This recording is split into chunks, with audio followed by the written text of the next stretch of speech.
Battle of Wills, Alina's Journey into Jesus' Temptation. Chapter 9. The loneliness and barrenness weighed heavily on her spirit. It was during this time that she faced her greatest inner struggle, a confrontation with the doubts and fears that had lurked in her heart. It was there, in the silence, that a voice began to speak to her. It wasn't the voice of the elderly man who had guided her, nor was it the gentle leading of the Spirit that she had grown familiar with. This voice was subtle, challenging, and persuasive. It whispered to her, "If you are truly chosen by God, prove it.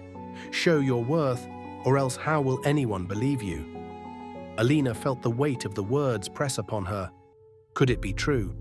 Did she need to demonstrate her value to be worthy of God's calling?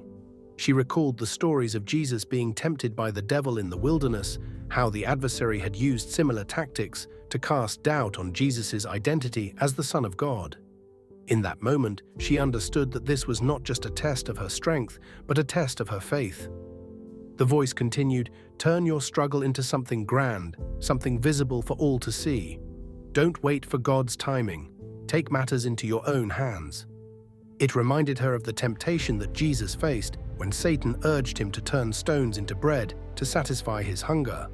But Alina knew that to give in would mean doubting God's provision and taking control in a way that didn't align with his will. Then she remembered the words of Scripture, just as Jesus had done. "It is written," she whispered to herself, "God's strength is made perfect in weakness." She resisted the voice's enticement to act out of fear and instead chose to trust in God's timing and provision. The temptation did not end there. Another thought came. If God truly loves you, He would not let you suffer or feel so alone.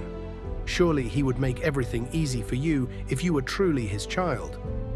This echoed the second temptation Jesus faced, where Satan urged him to throw himself down from the temple, challenging God's protection. Alina felt the doubt growing, but remembered the words of Jesus, "Do not put the Lord your God to the test." She realized that her faith should not be dependent on having an easy path, or on God proving His love through extraordinary signs. Finally, the voice tried to lure her with promises of power and recognition. Look at all the influence you could have, all the people you could lead if only you would compromise a little. Imagine the good you could do with just a little bending of your convictions. Alina saw through the deception. It was the same temptation that had been offered to Jesus. "Bow down and worship me, and all the kingdoms of the world will be yours." But she knew that true authority and fulfillment could only come from serving God wholeheartedly, without compromise. She spoke firmly, "I will worship the Lord my God, and Him only will I serve."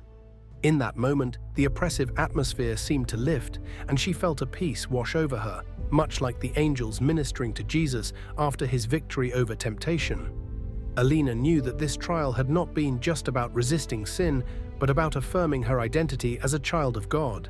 Just as Jesus had emerged from his temptation stronger and ready to fulfill his mission, Alina felt a renewed sense of purpose.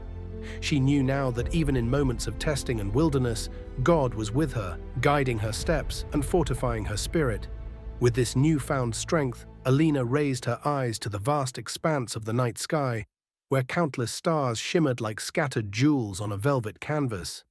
She felt a sudden awareness that the one who set each star in its place was the same God who had chosen her. The old man's voice echoed in her memory, "You were known before the foundation of the world."